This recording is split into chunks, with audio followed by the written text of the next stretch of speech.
Welcome to Sportpen. Great to be here.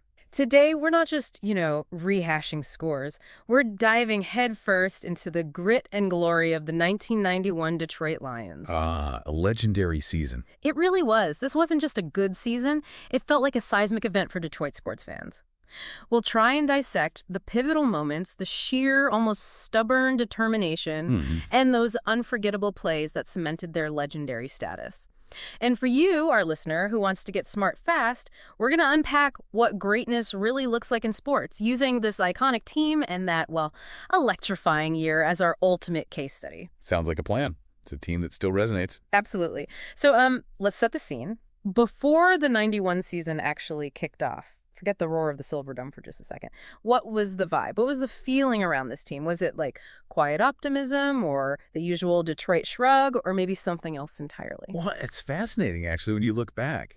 There was this undercurrent of hope, even before they started really racking up the wins. Right. There's a great little story someone shared about being at a holiday party. Yeah. Not your typical football scene, right? An airport catering company party. Oh, okay. And yet the Lions were totally front and center. The Cowboys game was blasting on the radio, and the shuttle bus, it was on the TV at the party. Wow. And this person mentioned seeing fellow fans at the actual games just going absolutely wild. It kind of speaks to a fan base that was already deeply connected, already yearning for something special. Right. Even before that whole grit mantra really took hold later, the anticipation, it was definitely simmering. Okay. So the buzz was there. But when you look back at that 91 team, sometimes you hear that label thrown around. Overachievers. Yeah. Was their success a bit of a fluke, a perfect storm, or was there something fundamentally strong about that squad? That is a sharp question. And, on the surface, you could maybe make a statistical case for them overperforming. How so? Well, look at their quarterbacks, Rodney Peete and Eric Kramer. Their combined turnover to touchdown ratio. It wasn't exactly lighting up the league, was it? They weren't airing it out for huge numbers every single week, and yet they won 12 games. They won the division. Right. So what's interesting is how they pulled that off. It really suggests a team that was incredibly efficient, maybe, capitalizing on opportunities, relying on other parts of their game to compensate. It's that classic idea, isn't it? Finding ways to win even when the traditional stats don't scream dominance. Exactly. Making the most of what they had. Now, speaking of strengths, let's talk about a name basically synonymous with Lions football, Barry Sanders. Barry. There's this kind of common belief or maybe misconception that while his highlights were just insane early on, he wasn't a huge touchdown scorer until later. True or false? Yeah, that's a misconception definitely worth tackling. It's true that later, especially in the late 90s, you had Tommy Vardell, the fullback. Right, the V-train. Exactly. He became sort of a short yardage specialist, and yeah, that did impact Barry's overall rushing TD numbers later on. But early Barry Sanders, he was remarkably prolific finding the end zone. Oh yeah, in just his first 3 seasons, as 89, 90, and 91, he scored an astounding 47 touchdowns. 47. Wow. Yeah. Here's his real kicker, the stat that blows you away.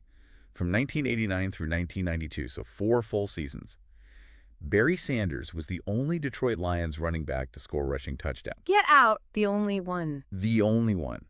For 4 years. Think about that offensive burden. If the Lions ran it in, you knew who it was. It had to be Barry. That completely reframes things. That's a mind-blowing statistic. It really does. So those unbelievable runs weren't just flashy. They frequently ended with 6 points. Precisely. Now, that 91 season, as you mentioned, saw the Lions do something that felt almost mythical for many fans. They actually won their division. Exactly. You have to put that in historical context, right? Yeah. Lions fans have, endured their fair share of late-season collapses where playoff hopes just sort of evaporate. They seem fully familiar, yes. So 91 was this glorious deviation from that script.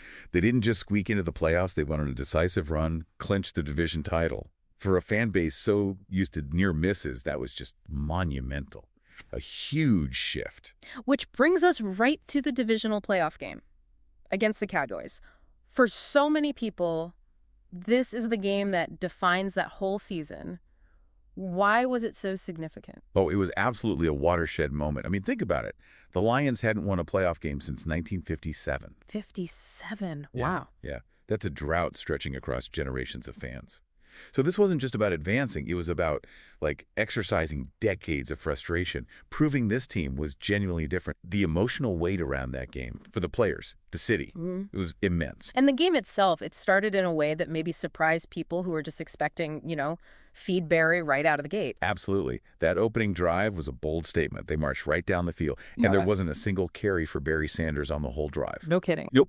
Eric Kramer capped it off, 31-yard touchdown pass to Willie Green. It was a clear signal, like, hey, we have other dimensions here. Yeah. It forced Dallas to respect the pass, couldn't just load the box against Barry. Yeah, I remember there was a line from the broadcast that really captured the defense's physicality, too, something Pat Summerall said. Oh, you're probably thinking of his classic understatement about the Lions safeties. He just sort of quipped that they would, put some helmets on you. Aha! Yes, that's it. It just perfectly summed up that hard-nosed, intimidating presence. Chris Spielman, Benny Blades, that whole unit, they hit hard. They were a real force. And you could almost feel the energy coming through the TV screen from the Silverdome. What was the atmosphere actually like in there that day? Well, according to Summerall and John Madden, who were calling the game. Legendary duo. Right. They kept saying the Silverdome was just an absolute cauldron. They described it repeatedly as loud and crazy. You could just feel the sheer emotional release from, over 80,000 fans packed in there? After decades waiting for that playoff win, you can only imagine the collective roar. Now, I gotta admit, my memory of that 91 team might be a little skewed by playing Tecmo Bowl back then. Huh. Okay, Tecmo Bowl memories. I always tried to spread the ball around, keep everyone involved. But in that actual divisional game, Willie Green seemed to just take over. He absolutely did, yeah. Your Tecmo strategy might have favored balance, but in reality, Willie Green was a dominant force that day. He had a phenomenal game. Crucial catches, finding space. It might surprise people whose main memory is, like you said, the video game offense, but Green was totally instrumental in getting that win. Good to know my Tecmo coaching wasn't historically accurate then. Maybe not for that specific game.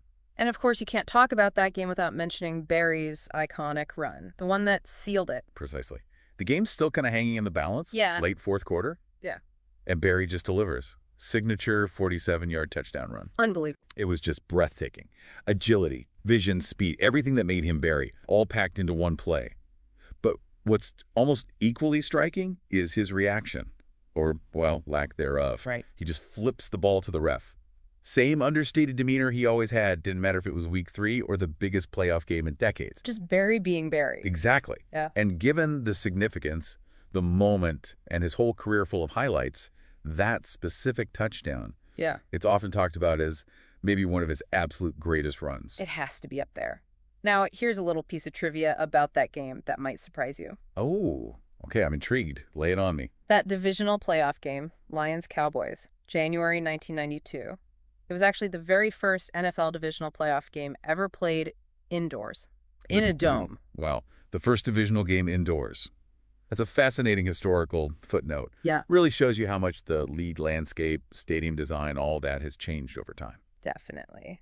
Now, while that playoff win is the moment everyone remembers, it's important to remember the 91 Lions journey didn't actually end there. That's a crucial point. That win punched their ticket to the NFC Championship game. Right. And it's worth remembering, too. During that same 91 regular season, they actually beat the Washington team. Who went on to win the Super Bowl. Exactly. So this wasn't some fluke team, not a flash in the pan. They beat the eventual champs. They were a legitimate contender. And, beyond just 91, their success wasn't totally isolated. The Lions were actually a playoff presence pretty consistently through much of the 90s. It showed a sustained level of competitiveness for a while there. So when we reflect on the legacy of the 91 Lions, it's really about more than just a single season, more than just the 12-4 record, isn't it? Oh, absolutely. Yeah. The 1991 season, it really stands as the pinnacle, the high water mark for Lions football in that whole decade. Yeah. It's just etched in the collective memory of the fans, not just for the wins, but for the resilience they showed, that long, long-awaited playoff breakthrough.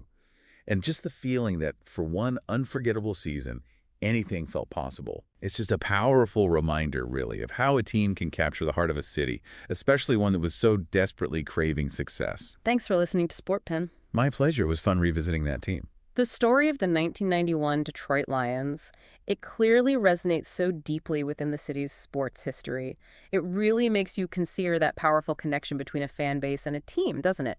Those shared moments of hope, of exhilaration, they become the defining elements of a truly remarkable sports narrative, even, without the ultimate championship trophy at the end. Something to think about.